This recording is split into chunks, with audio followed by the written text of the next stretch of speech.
السلام عليكم، ازيكم حبايبي؟ عاملين ايه؟ يا رب تكونوا بخير.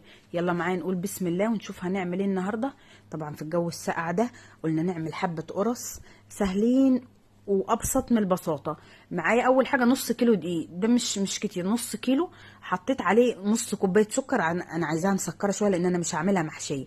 وعندي هنا كوبايه لبن، ميه دافيه، اي حاجه عندك عايزه تعجني بيها اعجني بيها عادي. حطيت فيها معلقه كبيره خميره وبرده معلقه سكر، انا دول حطاهم من بدري. واحط حوالي نص كيلو دقيق، حوالي ربع كوبايه زيت. نص كيلو دقيق حوالي ربع كوبايه زيت او سمنه، او نص كوبايه، نص كيلو دقيق نص كوبايه سمنه. كيلو دقيق عليه كوبايه سمنه او كوبايه زيت او سمنه على زيت، الاتنين براحتك اللي انتي حباه.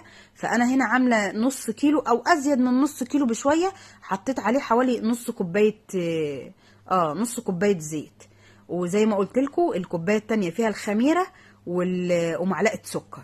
عايزه بقى تعجني بلبن، عايزه تعجني بزبادي، عندك لبن قاطع، عندك شرش اللبن، اي حاجه براحتك اللي متوفر عندك اعجني بيه. بتبقى حلوه قوي قوي قوي وبيبقى طعمها جميل جدا.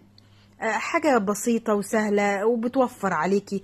كل يوم نفطر ايه، كل يوم نتغدى ايه، قصدي كل بالليل مع كوبايه شاي، مش عايزه تتعشي بتاخدي لك واحده مع كوبايه شاي او كوبايه نسكافيه.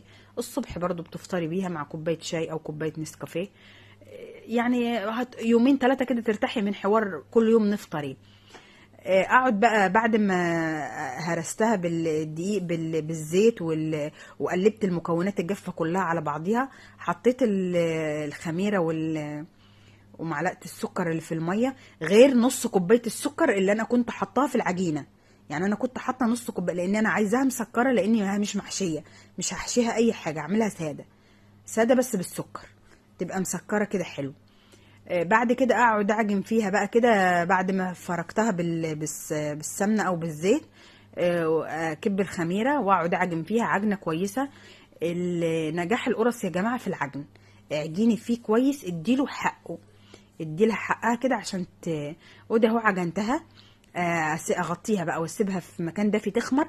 طبعا احنا في الشتاء دلوقتي اقل حاجه ساعه. يعني بصوا انا خمرت اهي ورجعت عجنتها تاني عشان انا عايزاها تنفش وتبقى حلوه.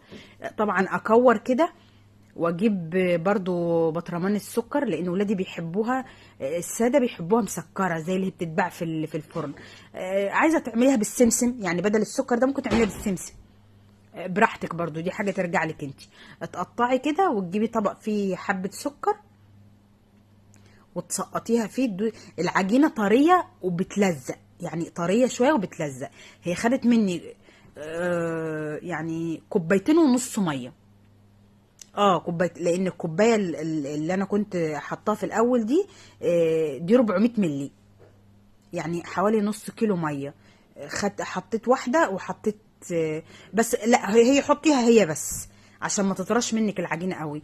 يعني حطي كوبايتين ميه، كوبايتين ميه بكوبايه المج الشاي او مج العصير اللي بتشربي بيه. حطي كوبايتين ميه بتبقى حلوه قوي. طبعا عملت الكميه كلها اهي. عايزه بقى تفتحيها بالسكينه من فوق براحتك، عايزه تعمليها بالمقص زي انا ما عملتها كده باي شكل فيها، يعني قصتين ثلاثه كده بتبقى عامله زي بق العصفوره. بيبقى شكلها حلو قوي لما بتستوي.